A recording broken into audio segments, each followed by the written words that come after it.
Good afternoon to all. I am Mr. Paresh Moda. Today I will start chapter number 3, that is electromagnetism. Before starting to the chapter, let me first introduce myself. I am Mr. Paresh Moda. I have completed my BE from Sardar Patel University in 2009. Then after I have completed my Masters in Engineering from Birla Vishwakarma Mahavidyalaya, BVM College. Today we'll start another session of AVL-COM. This program has been started by GTU.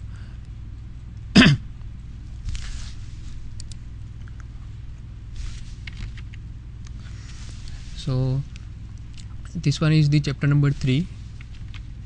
The topics which I will cover in this lecture are magnetic circuit definitions, comparison between electric and magnetic circuits, series parallel magnetic circuits, magnetic hysteresis and eddy current laws, magnetic materials, electromagnetic induction and Fleming rules.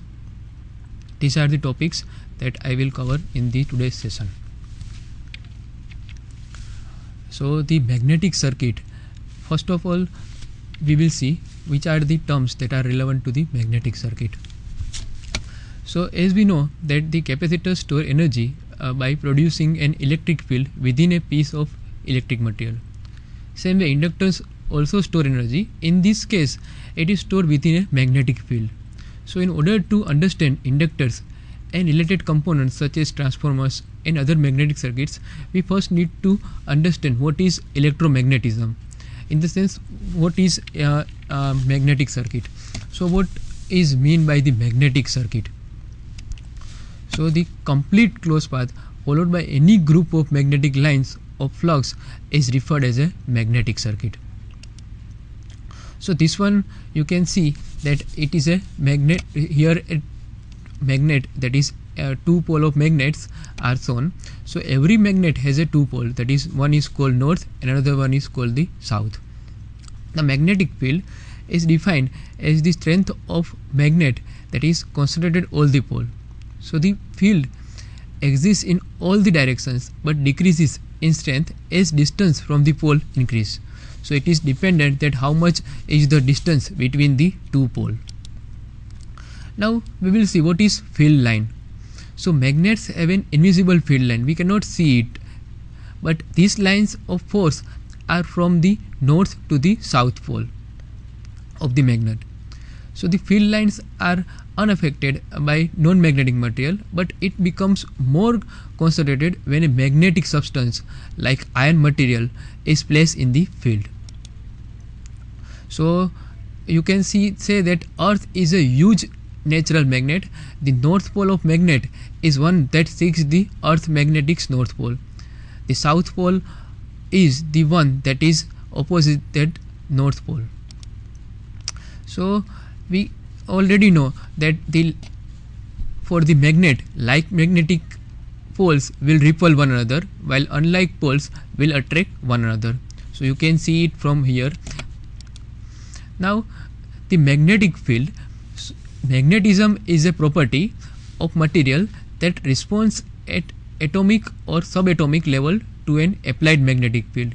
So it is same that the like poles will repel and unlike pole will attract each other. Now we will see what do you mean by electromagnet. So an electromagnet is a type of magnet whose magnetic field is produced by the flow of electric current. That means at whichever time there is a current in the magnet or in a material, at that time it will work as a magnet.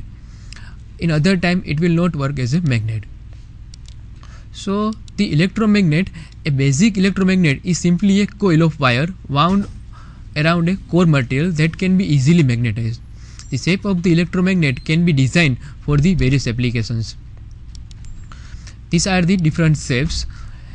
If you are reversing the current in the coil, so it will causes the electromagnetic field to the reverse. Okay, here in this figure you can see that a magnetic line of force and a continuous along the wire.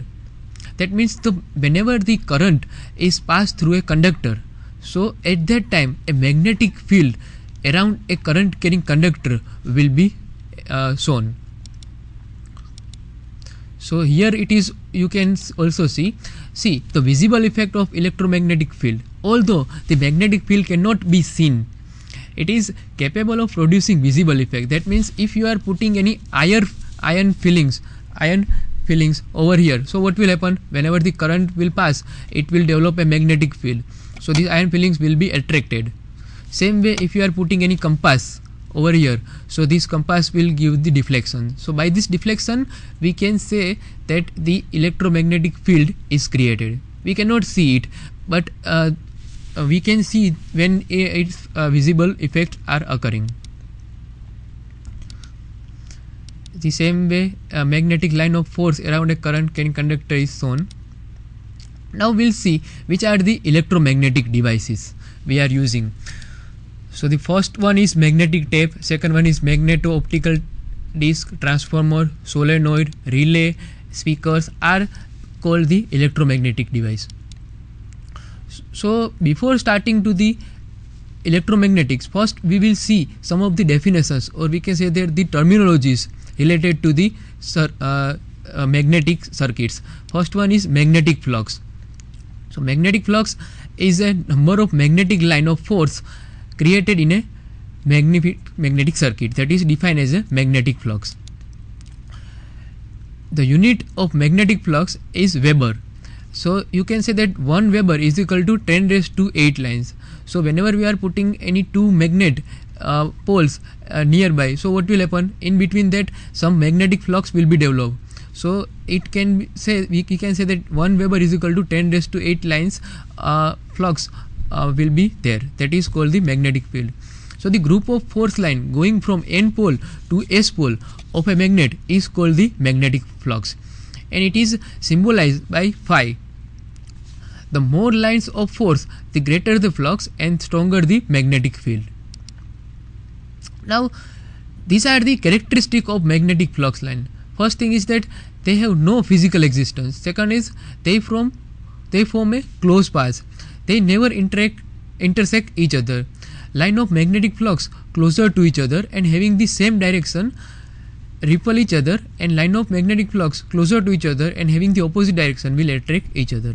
So these are the characteristics of the magnetic flux lines. Now we will see what is meant by flux density. Flux density is generally denoted by B. Flux density means the number of magnetic line of force created in a magnetic circuit per unit area normal to the direction of flux line. That is, B is equal to, capital B is equal to flux divided by area, and the unit is, what is the unit of flux? Unit of flux is equal to Weber, and area is in square meter, and another unit is Tesla. So phi is the flux and A is the CSA, that is cross section area in square meter of the magnetic field. Magnetic flux density is also defined as the magnetic flux per unit area of a surface at the right angle to the magnetic field. It is also known as a magnetic induction. It is denoted by B. So here in the figure you can see that this one is the area and this one is the flux density. So you can also write that flux is equal to B flux density into area. Another way you can also define flux density B is equal to phi by A. This relation we will widely use in solving the numericals. We will see another definition, that is called the magnetomotive force. So the force which drives or tends to drive the magnetic flux through a magnetic circuit, it is defined as the magnetomotive force. It is similar to the electromotive force, that is EMF in the electric circuit. Now that is denoted by MMF, or it is simply denoted by capital F, that is the force. So MMF is equal to number of turns multiplied by current. So number of turns is denoted by capital N and current is denoted by capital I. So as there is no unit of the number of turns, so generally MMF is having a unit of AT, but it is defined as a ampere only. So it is the force that tends to establish the flux through a magnet circuit. So it is also defined as the work done in carrying a unit magnetic pole once through a entire magnetic circuit.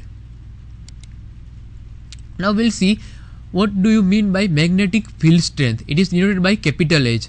So the magnetomotive force per meter length of the magnetic circuit is defined as the magnetic field strength.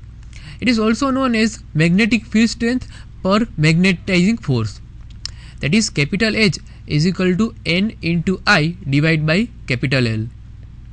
So what is N? N is the number of turn, I is the current, and L is the length of a magnetic circuit, or per meter length of the magnetic circuit. So what will be its unit? H is equal to Ni, that is mmf, and L is the mean length of the magnetic path. So obviously the unit of the magnetic field strength is equal to AT divided by meter. Okay, we'll see another definition, that is called the permeability. So what do you mean by permeability? It is a property of a magnetic material which indicates the ability of magnetic circuit to carry the electromagnetic flux. It is also defined as the ratio of flux density to the magnetizing force. That is, permeability is equal to mu. So mu is equal to B divided by H. B, that means magnetic flux density, and H means magnetic field strength. So what will be the unit? Unit will be Henry per meter.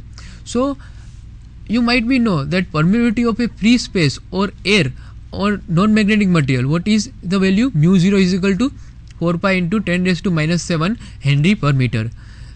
This one is for the air only, that is the value of mu 0 is equal to 4 pi into 10 raised to minus 7 Henry per meter.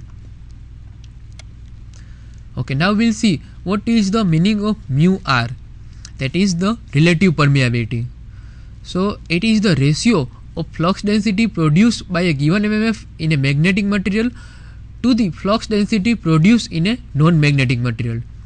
That means you can simply write mu r is equal to B divided by B0. So what is mean by B? B is equal to flux density for a magnetic material. So it will be mu into H.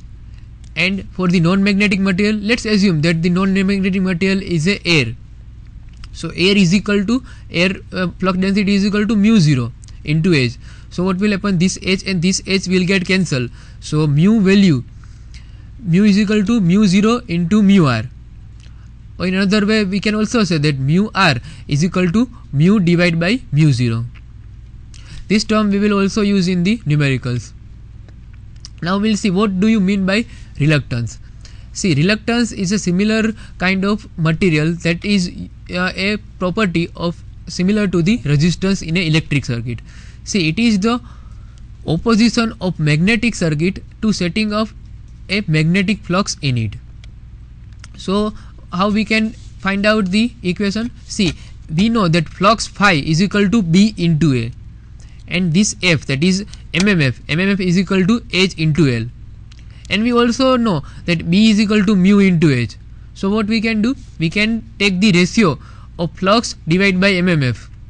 So what will be the value of flux? Flux is equal to B into A, and what will be the value of mmf? Is equal to H into L. So again we can put the value over here, and that is the phi is equal to mu 0 mu r into A divided by L into F. So we will get the value of the reluctance.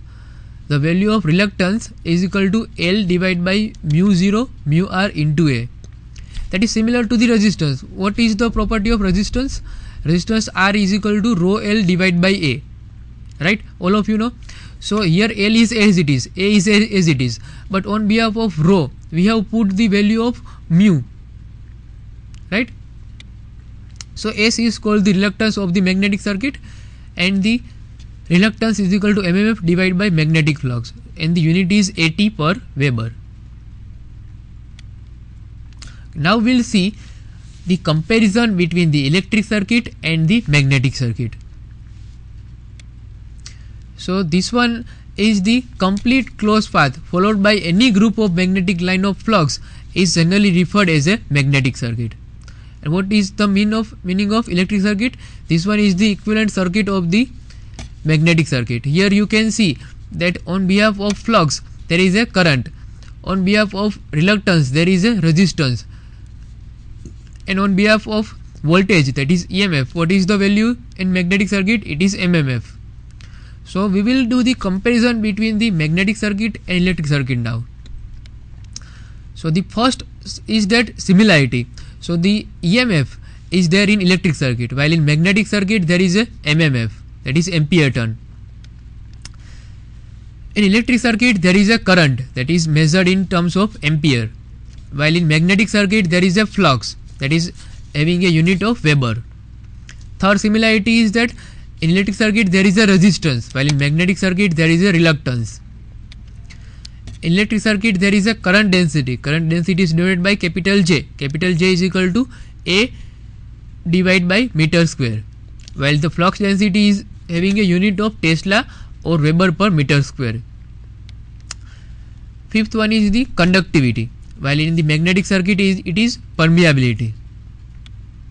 Okay, now we will see some of the differences in between electric circuit and magnetic circuit. So the first difference is that the current actually flows, but in the magnetic circuit flux is created but it does not flow. The current may be in the electric circuit, the circuit may be open or it may be a closed, but in the magnetic circuit is always a closed circuit. So likewise you can say that here there is a electric circuit a symbol, and this one is the symbol of magnetic circuit. So in electric circuit there is a resistance, in magnetic circuit there is a reluctance. In electric circuit there is a current, in magnetic circuit there is a flux. In electric circuit there is a conductivity, in magnetic circuit there is a permeability. In electric circuit there is a conductance, that is 1 upon R, while in magnetic circuit there is a permeance is equal to 1 upon S. What is S?